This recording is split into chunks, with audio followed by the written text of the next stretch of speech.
바울이 예수님을 믿고 난 이후에 과거의 자신과 현재의 자신을 살펴보면 놀라움을 금치 못하게 됩니다. 이것은 우리도 마찬가지겠죠. 예수님을 믿고 난 이후에 얼마나 많은 변화가 우리 가운데 일어났습니까? 예수님을 믿고 난 이후에 일어난 변화, 눈에 보이는 변화도 있지만 성경에서 말하는 가장 큰 변화는 우리 보이지 않는 변화입니다. 그 보이지 않는 변화는 결국 가치의 변화라고 할 수가 있겠죠. 세상적인 그런 가치보다는 이제 영생에 대한 가치, 영원에 대한 가치를 훨씬 더 소중하게 여긴다라고 하는 점에서 우리가 예수 믿고 난 이후의 변화는 눈에 보이지 않는 변화가 더 크다라고 말을 할 수가 있습니다. 그래서 예전에 주목하지 않았던 것에 우리가 눈을 뜨게 되는 것이죠. 기쁨과 가치와의 놀라운 삶의 변화는 과거와 다른 삶이 시작되었다라고 하는 점을 우리가 알게 됩니다. 이런 변화가 우리 가운데 일어나게 되면은 여러분 가장 중요한 것이 무엇이냐면은 과거에 함께했던 사람과의 단절이 일어나게 된다는 사실입니다. 이것은 굉장히 불가피한 변화입니다. 그래서 하나님을 믿었던 그런 사람과의 새로운 사귐이 일어난다고 한다면은 과거에 나와 함께했던 믿지 않는 사람과의 단절이 일어나게 됩니다. 저도 대학교 2학년 때 예수님을 인격적으로 영접을 했는데 그 이후에 그들과 과거에 했던 친구들과의 단절이 일어났습니다. 가도 별로 재미도 없고, 가도 밥을 먹어도 걔들은 꼭 술을 먹으니까 또 그런 것도 또 싫고, 만나서 이야기하는 것도 좀 가치가 맞지 않는 것 같고, 그래서 그들과 관계를 이렇게 정리하는 데 한 3년 정도 시간이 걸렸던 것 같습니다. 계속 전화는 오는데 만나지 않는 것이죠. 그러다가 결국 이렇게 좀 만나지 않게 되었는데, 그러다가 이제 새롭게 만난 새로운 관계들이 누구였냐면 우리 유영신 선교사님, 또 우리 정태조 목사님, 이런 친구들이 저에게 새롭게 들어오게 되었습니다. 그래서 전 별로 좀 친구도 별로 없습니다. 별로 없고, 주변에 이런 친구들과 같이 이렇게 올려 다니면서 이렇게 교회에 대한 이야기들, 또 선교지에 대한 이야기들, 그런 이야기하는 게 훨씬 더 재미있지. 과거에 이상한 데 가가지고 이상한 짓 하고 노는 거 이제 별로 그런 거 재미있지가 않거든요. 바울도 그랬다는 이야기죠. 바울도 자기 내면에 일어나는 이런 변화에 좀 주목을 하는 겁니다. 그래서 이런 변화를 절대 가볍게 여기지 말 것을 강조하면서 고린도 교회 성도를 향해 조금 경각심을 가져야 될 필요가 있다라고 이야기를 하는 것이죠. 바울 당시에 바울이 고린도 교회를 목회하고 또 고린도 교회 이후에 그런 상황을 들었을 당시에 주로 모이는 장소가 어디였냐면은 신전이었습니다. 우리 옛날에 어디서 만나자 그러면 대충 다 대백 앞에서 만나자, 우리 중파 앞에서 만나자 이러지 않았습니까?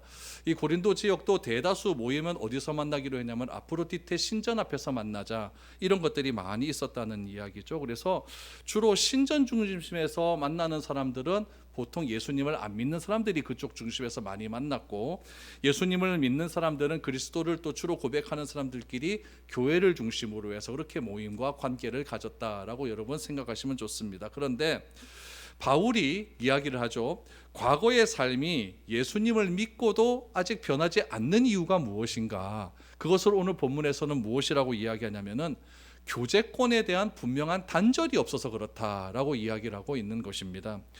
우상신전에 가서 음행과 우상숭배를 하고 교회에 와서 성찬을 하고 또 양다리를 걸치게 되면은 그것이 어떻게 진정한 예수 그리스도를 믿는 사람의 모습이냐라는 것을 강조하고 있는 것입니다. 그래서 지금 바울이 계속해서 고린도 교회에 있는 여러 가지 문제점들에 대해서 이야기하고 있지 않습니까? 그 문제점 중에 하나가 오늘 본문에 보니까 또 무엇이 나오냐면은 우상숭배에 대한 문제가 나온다는 이야기예요.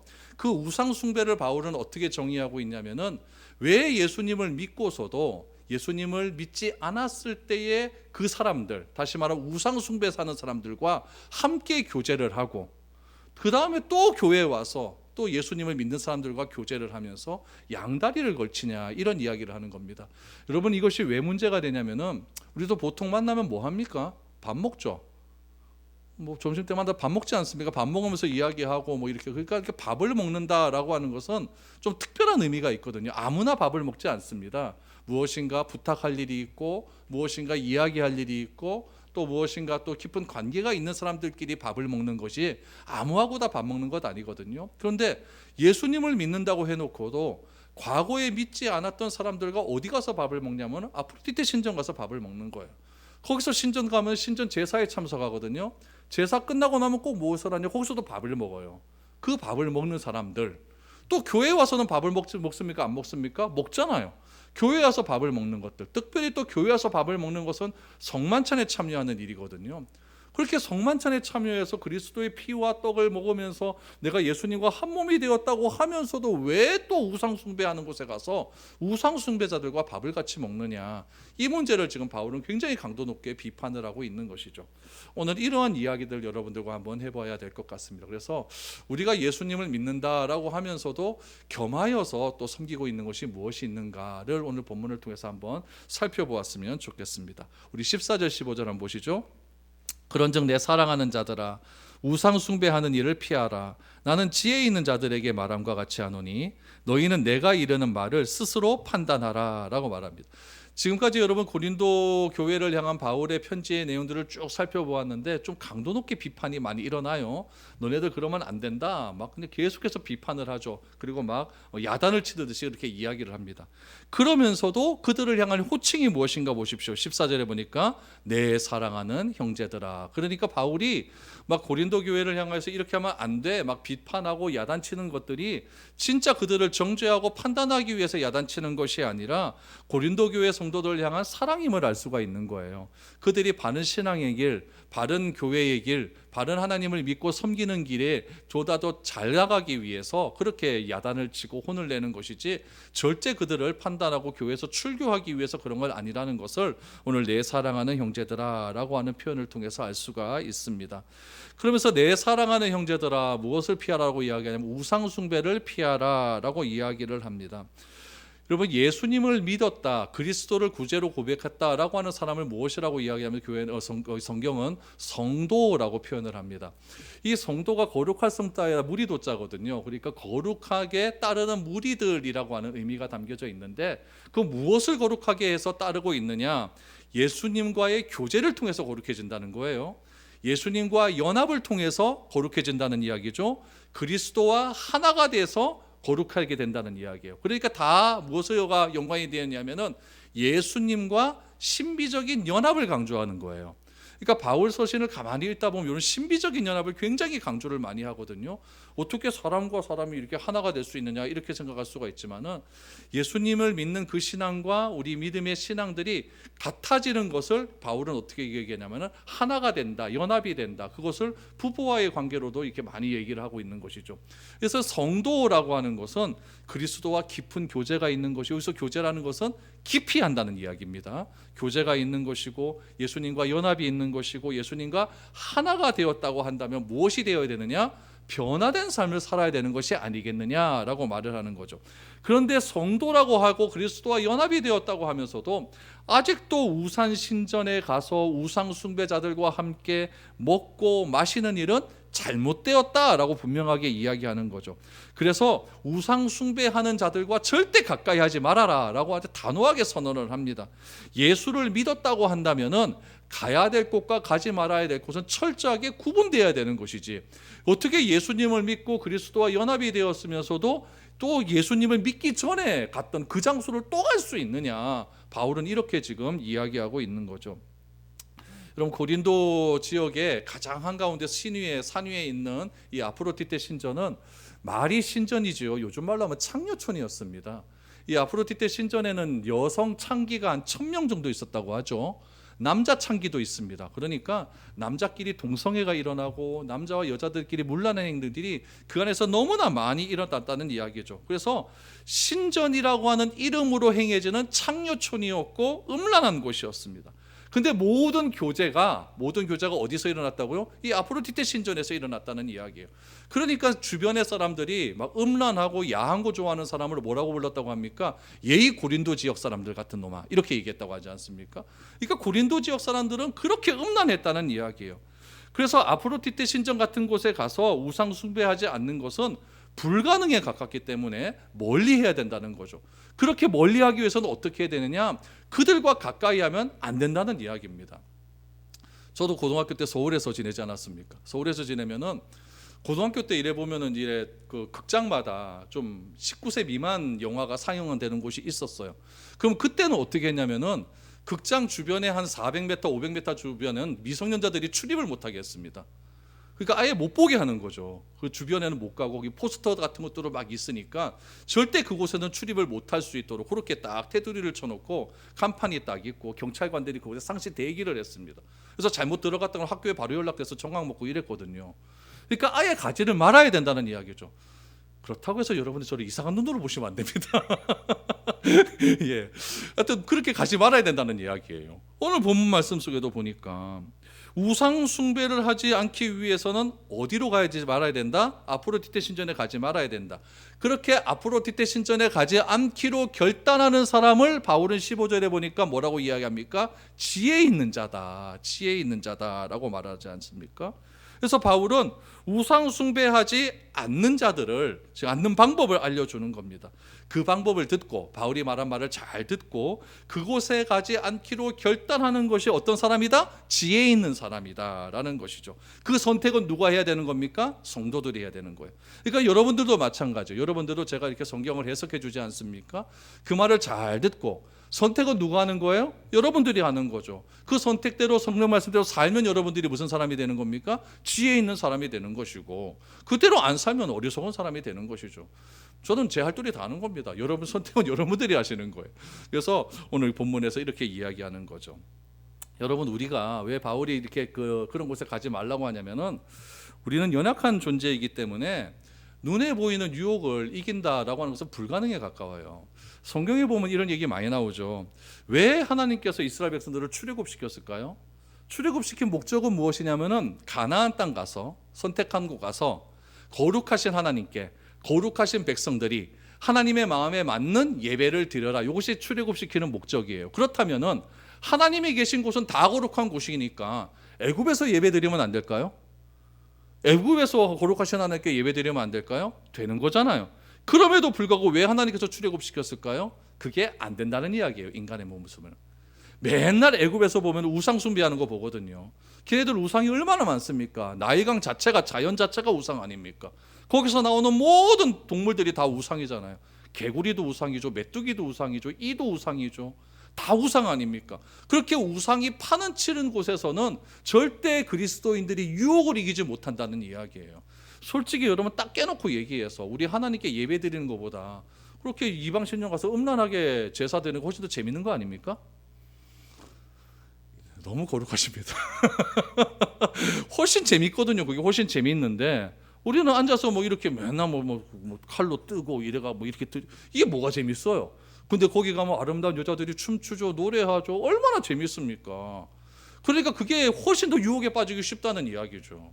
그래서 하나님께서는 아예 그들을 그런 유혹에서 벗어날 수 있도록 애굽에서 출애굽을 시켜버리는 거예요. 출애굽을 시켜버리고 가나안 땅 딱 앉혀놓고 거기 있는 백성 다 쫓아내라.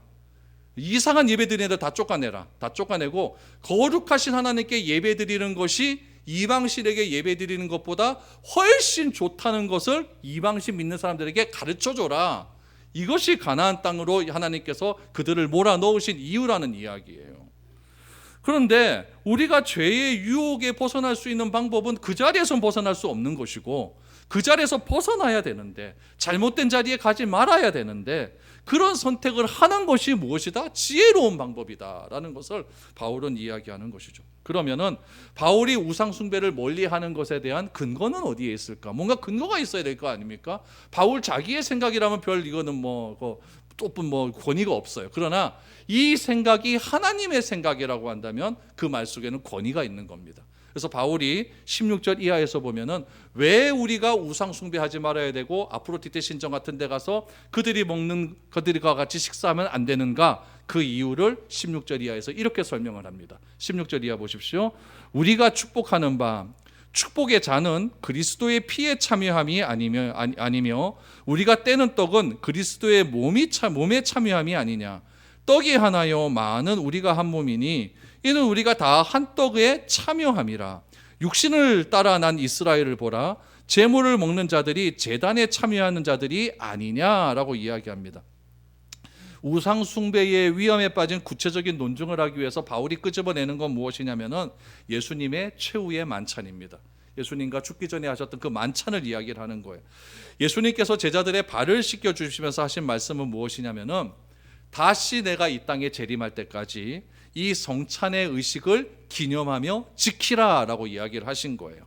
그러면서 무엇을 했습니까? 떡과 포도주를 나눠 주지 않습니까?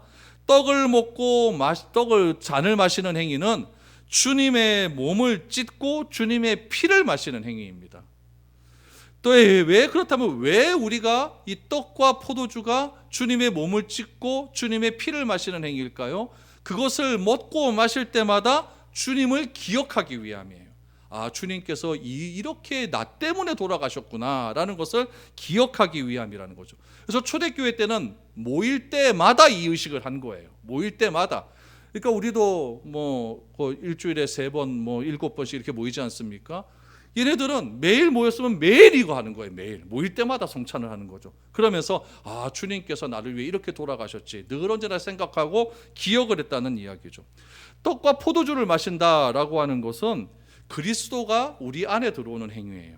그래서 연합이 된다는 이야기죠. 연합이 되는 것이고, 그리스도와 연합이 됨을 통해서 나는 그리스도와 하나가 되고 그리스도와 교제한다라고 하는 그런 실질적인 의미가 담겨져 있는 것입니다. 그런데 초대교회 당시에 어떤 일들이 있었냐면은 이렇게 만찬을 합니다. 만찬을 하면서 자기가 포도주를 갖고 오거든요. 포도주를 갖고 왔으면은 다 모였을 때 해야 되는 것 아닙니까? 우리도 예배 시작하자마자 성찬하는 건 아니잖아요. 한 중간쯤 하지 않습니까? 다 모였을 때 하라는 거예요. 근데 어떤 사람은 좀 일찍 온 사람들이 있어요. 일찍 와놓고 심심하니까 자기가 갖고 온 포도주 막 마시는 거예요. 막 마시다가 나중에 맨 마지막에 온 사람 그때쯤 되면은 지가 갖고 온 포도주 다 마셔버려갖고 술에 취해갖고 헬렐레 해버려요.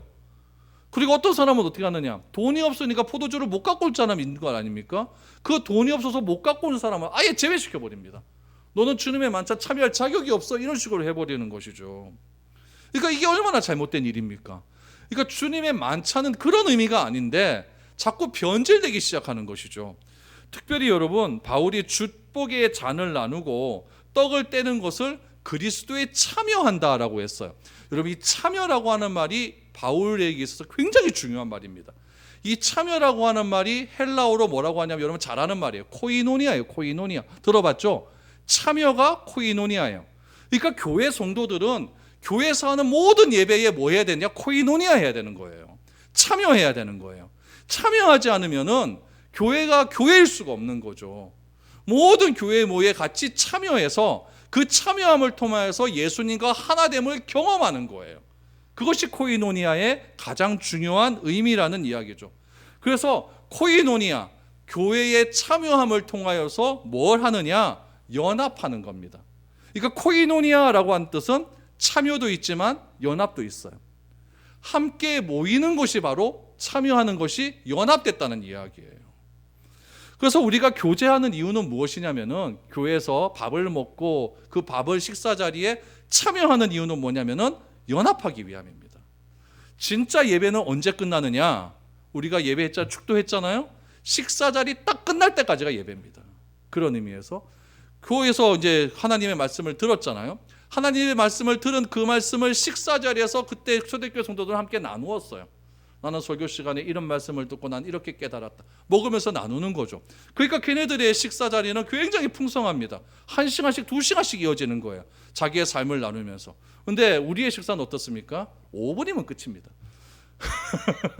그러니까 우리 한국 사람들의 문화가 그래요. 우리 한국 사람들은 저도 어릴 때 막 밥 먹으면서 이야기하는 것은 막 큰일 나는 일이지 않습니까? 막 튀기고 이러니까요. 그래서 밥 먹을 때는 조용히 먹어야 돼요. 근데 서양의 문화는 그게 아니잖아요. 이야기하고 대화하면서 그렇게 1시간씩 2시간씩 먹는 그런 문화가 아닙니까? 그러니까 서양의 문화와 우리 문화가 좀 차이는 있긴 하지만은 성경적인 밥 먹는 문화는 뭐냐면은 참여함을 통하여서 하나님의 말씀을 나누고 그 말씀을 나눔을 통해서 연합하는 데 목적이 있는 거예요. 그러니까 교회가 얼마나 풍성해지고 아름다워지겠습니까? 그래서 우리가 밥을 먹자고 한데도 다 이유가 있는 것이죠. 그럼 다 그 당시에는요, 우리는 뭐 이렇게 뭐 식탁 대접을 한다 그러면 상다리 부러지도록 막 많이 차리잖아요. 근데 그 당시에는 바울 당시에는 밥을 어떻게 차렸냐면 그냥 포도주하고 떡만 차렸어요. 아주 간단하게 차리는 거죠. 식사 가지가 중요한 것이 아니라 누구와 먹는가가 더 중요한 거거든요. 누구와 먹으면서 아름다운 이야기를 하는가가 더 중요했기 때문에 그렇다는 이야기죠. 중동 지역에는요, 요즘도 이스라엘 그렇지만 석회석이 많아요. 그래서 우리는 뭐 수돗물 이렇게 틀어놓고 먹기도 하지만은 중동에서는 절대 그렇게 못 먹습니다. 그렇게 먹었다가는 다 석회석이 다 안으로 들어와 갖고 위장병 다 나거든요. 그러니까 걔네들은 석회석이 너무나 많으니까 물을 철저하게 관리해야 되는 거예요. 관리하고 물에 대한 관리를 그걸 어떻게 하냐면은 포도주를 만들어서, 알칼리잖아요. 포도주 자체가 알칼리를 만들어서 석회질의 음식물을 다 이렇게 희석시키는 역할을 하는 거예요. 그럼 포도주가 어떠냐? 오늘날 우리 요즘 내 와인처럼 뭐 12도, 13도 그렇게 되지 않습니다. 그들이 먹는 와인은요, 한 1도, 2도 이렇게밖에 안 돼요. 물이 훨씬 많이 들어가고 약간의 포도주 맛이 물처럼 그렇게 먹는 그런 음식이었다는 이야기죠. 그래서 바울은 디모데한테 이야기할 때도 너 위장병 걸리지 않게 포도주를 좀 마셔라고 하는 것이 약으로 마시라는 거지. 이 한마디 갖고 우리도 술 먹어도 돼? 그러면서 막 부어라 먹어라. 이건 잘못되었다는 이야기입니다. 그래서 먹고 마시는 일은 여러분 우리의 육신을 즐겁게 하는 일이 아니었어요. 그때 당시에는요. 만나서 하나님의 말씀을 나누는 일이 식사하는 일이었어요. 그러니까 무엇입니까? 그리스도 안에서 하나가 되고 교제하며 교회 구성원으로서 연합하는데 밥을 먹는 것에 목적이 있는다는 이야기예요. 그것이 무엇이냐면은 주님의 떡을 마시고 주님의 잔을 마시는 주의 만찬이었다라는 거예요. 그렇다면 여러분 그 당시도 그렇고 오늘도 그렇고 이 만찬의 행위가 중요합니까? 안 중요합니까? 이건 너무나 귀한 거예요. 내가 예수님과 하나가 되었다라는 것을 상징적으로 보여주는 행위가 주의 만찬이었다는 이야기죠. 이런 의미가 있는 성만찬을 어디서 합니까? 교회에서 했다는 거예요. 교회에서 해놓고 나가서는 어디서 갑니까? 아프로디테 신전 가가지고 거기서 난리를 치고 이게 어떻게 맞을 수가 있느냐? 바울은 이렇게 이야기하는 것이죠. 그래서 바울은 선택을 촉구하는 거예요. 18절 말씀을 다시 보시면은 우상의 제단에 가는 사람은 그 제단에 참여한 사람이다라고 말을 합니다. 무슨 말이에요? 그 장소에 가는 사람은 그곳에서 우상께 예배드리는 것과 똑같다. 이렇게 단정하고 단호하게 이야기를 하고 있는 것입니다. 그래서 하나님과 하나 된다고 그렇게 만찬을 해놓고 그 제사 드리는 그 장소에 가는 것 자체가 제사 드리는 행위와 똑같다라고 바울은 이야기하는 것이죠. 그래서 바울은요, 제의적인 식사, 그러니까 제사 드릴 때 먹는 식사들 있잖아요. 우리도 예배 시간에 먹는 식사, 그 다음에 걔네들도 우상 숭배 뒤에는 먹는 식사와 참여를 분리하지 않습니다. 참여가 코이노니아라고 그랬잖아요. 그렇죠? 하나 되는 것. 그러니까 그곳에 참여하는 것 자체가 그곳의 코이노니아였다라고 이렇게 얘기하면 됩니다. 제의에 참여하지 않고 식사만 하는 선택은 불가능하다 이렇게 이야기하는 거죠. 우리도 보면 그렇잖아요. 밥 좀 먹고 가십시오. 그럼 어쩔 수 없이 밥 먹고 가는 사람도 있지 않습니까? 그런 거예요. 그래서 우상의 제단에서 식사하는 행위를 바울은 뭐하러 얘기하느냐? 우상 숭배와 똑같다 이렇게 얘기하는 거예요. 그러니까 굉장히 의미를 강조하는 것이죠. 밥 먹는 것도 의미를 강조하는 것이고 그곳에 참여하는 것 자체가 우상 숭배다 이렇게 이야기하는 겁니다. 그래서 여기서 바울은 이렇게 이야기하면서 이제 밑밥을 까는 거죠. 밑밥을 딱 깔아놓고 그렇다면 왜 이런 이야기를 하느냐? 19절에 보니까 새로운 존재가 등장을 합니다. 19절 보십시오. 그런즉 내가 무엇을 말하느냐? 우상의 제물은 무엇이며 우상은 무엇이냐? 무릇 이방인의 제사하는 것은 귀신에게 하는 것이요 하나님께 제사하는 것이 아니니 나는 너희가 귀신과 교제하는 자가 되기를 원하지 아니하노라 라고 말합니다. 여러분 우상은 진짜 아무것도 아닙니다. 돌멩이 하나 먹고 뭐 깎아놓고 그게 무슨 의미가 있겠습니까? 그런데 바울은 무엇이라고 이야기하냐면은 우상은 아무것도 하지 않지만 그 배후에는 뭐가 존재한다? 귀신이 존재한다 이렇게 얘기합니다. 그럼 바울의 귀신론은요 바울 서신에 많이 나와 있지 않아요. 그렇기 때문에 바울이 귀신의 존재를 어떻게 이야기하는지는 명확하게 알 수는 없습니다.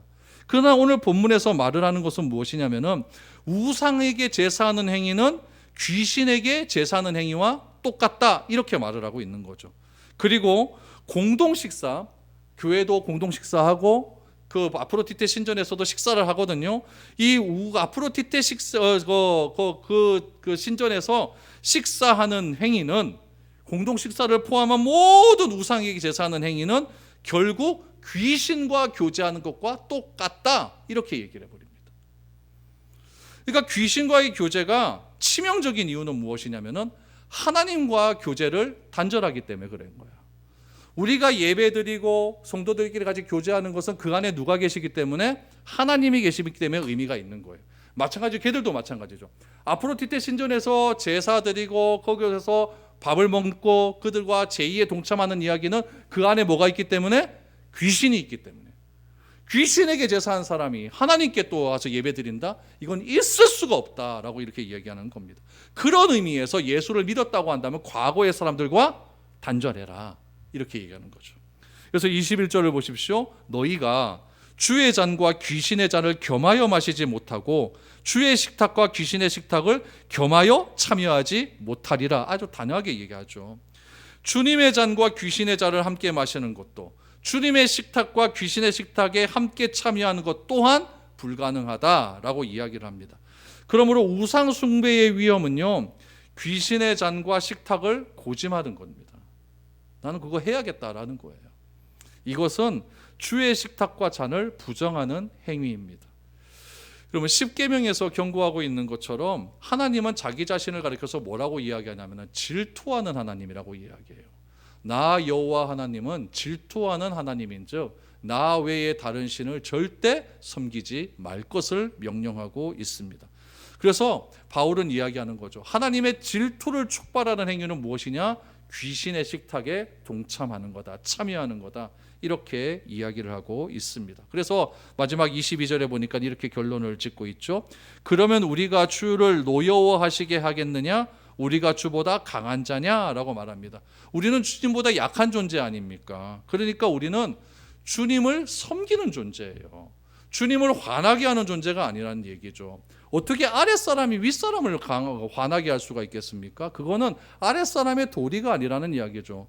우리가 주를 노여워하시겠느냐? 우리가 주를 보다 강한 자냐? 이건 뭐냐면은 우리는 주님을 섬기고 주님을 예배하는 존재인데 왜 자꾸 주님을 화나게 만드냐? 이 얘기를 지금 하고 있는 것이죠. 여기서 한 가지 생각해야 할 것이 또 한 가지 있습니다. 그건 뭐냐면은 기억나실지 모르겠는데 고린도전서 우리 8장에 보면 우상에게 제사한 음식 먹는 문제 나왔었죠. 기억나시죠? 그 음식에 우상에게 제사한 음식이 시장에 나와서 팔릴 때 비싸게 팔린다 그랬어요? 싸게 팔린다 그랬어요? 싸게 팔리죠. 싸게 팔리니까 아무나 막 먹는 거잖아요. 돈 없는 사람이 먹는 거죠. 근데 그걸 먹고 어떤 사람은 저거 왜 저거 우상에게 그 제사한 거 저거 먹어? 그래서 상처받고 실족하는 사람이 있다 그랬죠. 그래서 바울은 뭐라고 이야기합니까? 나는 고기 좋아하지만은 내가 고기 먹는 문제 때문에 누군가 상처받는 사람이 있다면 나는 평생 고기 안 먹을 거야. 이렇게 단호하게 선언을 하고 있지 않습니까? 그러니까 바울이 이렇게 얘기한 고린도전서 8장에서 우상에게 제물 바쳐진 고기를 먹는 문제에 대해서는요, 좀 다 관대하게 이야기를 했어요. 왜냐하면은 내가 믿음이 좋다, 내 양심에 꺼리낌이 없다 그러면 고기 먹어도 된다 그랬어요? 말 안 된다 그랬어요? 먹어도 된다 그랬어요. 그렇지만은 내가 먹는 그 문제 때문에 옆 사람이 믿음을 잃어버리고 시험에 든 일이 있다면 먹어라 먹지 말아라? 먹지 말아라 라고 이야기를 했어요. 근데 오늘 본문은 굉장히 좀 단호하게 이야기하지 않습니까? 그 자리에 가는 것, 그 자리에서 식사하는 것은 누구에게 교제하는 거다? 귀신에게 교제하는 거다라고 이야기를 하는 거예요. 여기서 구분을 잘 해야 됩니다. 이 두 문제의 차이점은 무엇이 있냐면은 귀신의 존재 여부에 있어요. 하나 찾아보겠습니다. 고린도전서 8장 4절. 그러므로 우상의 제물을 먹는 일에 대하여는 우리가 우상은 세상에 아무것도 아니며 또한 하나님은 한 분밖에 없는 줄 아노라 라고 말을 하죠. 그러니까 우상에게 바쳐진 제물 먹는 문제는 뭐냐면은 내가 하나님을 믿는 사람이에요. 믿는 사람이기 때문에, 유일신을 믿는 사람이기 때문에 우상 그거는 아무것도 아니라는 걸 알고 있는 거죠. 오늘 8장 4절에 보니까 우리가 우상은 세상에 아무것도 아니다. 그러나 내 마음속에는 하나님은 한 분밖에 없다라고 하는 확실한 믿음이 있는 거예요. 확실한 믿음을 가지고 나는 그거 먹어도 상관없다, 이렇게 되는 거죠. 근데 문제는 뭡니까? 내가 먹는 것 같고 다른 사람이 실족하면 먹어라 먹지 말아라? 먹지 말아라, 요 차이예요. 그러니까 우상에게 바쳐진 제물의 문제는 무엇이냐면은 타인의 문제가 되는 거예요. 다른 사람이 내 행위를 통해서 이 사람이 상처를 받거나 믿음에 실족하는 경우 요게 있는 것이고, 오늘 본문에서 가지 말아야 될 곳에 가가지고 내가 그곳에 있는 귀신들과 교제하는 것은 누구의 문제입니까? 내 문제예요. 이거는요. 그렇기 때문에 가지 말라는 이야기예요. 이해가 되십니까? 그러니까 우상 제물의 문제는 누구와의 문제? 타인과의 문제. 가지 말아야 될 곳에 가서 내가 우상을 숭배하고 그들과 교제하는 행위는 누구의 문제? 내 문제. 이렇게 여러분들이 구분을 하면 됩니다. 그럼 여러분, 우리가 또 하나 생각해야 될 것이 있어요. 우상과 하나님은 절대 겸하여 섬길 수가 없잖아요. 예수님은 이거를 뭐라고 얘기했습니까? 재물과 하나님을 겸하여 섬길 수가 없다라고 이야기를 합니다. 그럼 우리가 또 생각을 해야 돼요. 우리가 세상 밖으로 나갈 수는 없지만, 세상 안에는 우리는 어디에서 사냐면은 순전히 다 예수님을 믿지 않는 사람들과 같이 삽니다. 우리끼리 사는 건 아니에요. 근데 우리가 하나님께서 교회를 세상 가운데 세우신 목적은 무엇이냐면은 예수 믿지 않는 사람을 예수 믿게 하라는 거 아닙니까? 그럼 예수님을 믿지 않는 사람을 예수 믿게 하려면 뭐 먹어야 돼요? 밥도 좀 먹어야 되잖아요. 밥도 좀 먹고 그들에게 식사 자리에서 자기 마음도 조금 내놓고 그렇게 얘기되잖아요.